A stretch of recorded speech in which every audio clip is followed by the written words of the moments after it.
ਵੇਖਣ ਵਾਸਤੇ ਯਾਰ ਦਾ ਮੁਖ ਸੋਹਣਾ,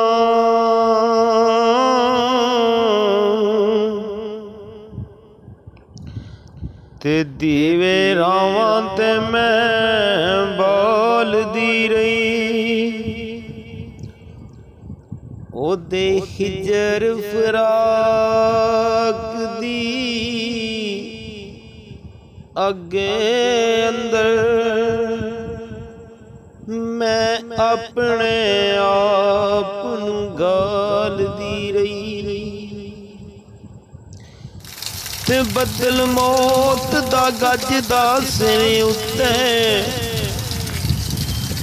हथ जोड़ मैं उस नूं टालदी रही।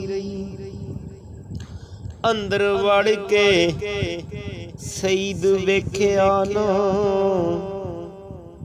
सारी उम्र बारों ओनू पालदी रही।